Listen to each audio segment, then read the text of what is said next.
በምዘምረው መዝሙር ስሜታዊ ሆኜ አለቅሳለሁ።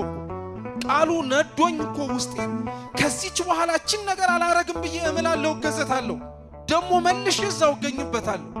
ለምንድነው በመሰማው ቃል እግዚአብሔር ለምንድነው በማደምጠው ትምህርት ልስተካከልና እንደ አምናው እንደ ካቻምናው እንዳልሆን ማረግ የሚጠበቅብኝ ብትሉ መልሱ ሁለት ነው። አንደኛው ሰው ለምን በቃል እግዚአብሔር ልለወጥ አልቻልኩም ብሎ ሲጠይቅ ለራሱ መጠየቅ ያለበት መቼ ነው መጨረሻ የቆረብከው ተብሎ። መቼ ነው መጨረሻ የቆረባችሁት? መቼ ነው የሰማችሁትን ቃል የበላችሁት? መቼ ነው ያደመጣችሁትን ቃል የጠጣችሁት? ግድ ነው ሰው በሚሰማው የሚለወጠው ተግባሩ የሚጠይቀውንም ጭምር ማድረግ ሲችል። ሁለተኛው ለምንድነው ሰው በሚሰማው ቃል እግዚአብሔር ሊለወጥ የማይችለው? ቃል እግዚአብሔር ዕውቀት ብቻ አይደለም ሕይወትም ጭምር ይጠይቃል። ትዝ ይላችኋል የማቴዎስ ወንጌል ምዕራፍ 18 ላይ አንድ ባለጸጋ ወደ ክርስቶስ ቀርቦ የዘላለም ሕይወትን እንዲወርስ ምን ማድረግ እንደሚጠበቅበት ጠየቀው እና ክርስቶስ ትእዛዛቱን ጠብቃሉ።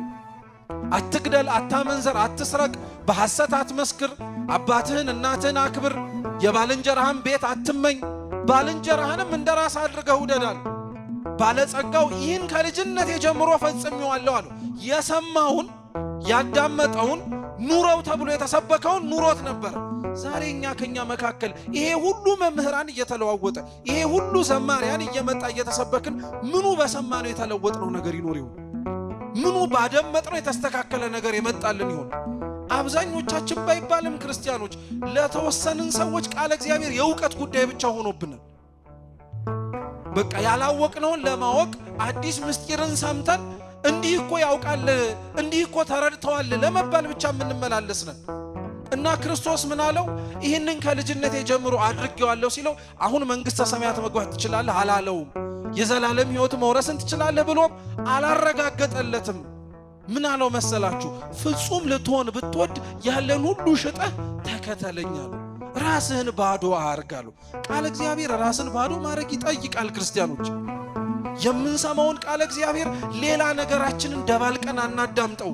ለኛ እንዲመቸንና እንዲስማማን አድርገን አንተርጉመው። አብዛኞቻችን መለወጥ ያቃተን መስተካከልም በየዓመታቱ የከበደን መስማቱን እንሰማዋለን፣ ማድመጡንም እናደምጠው ይሆናል።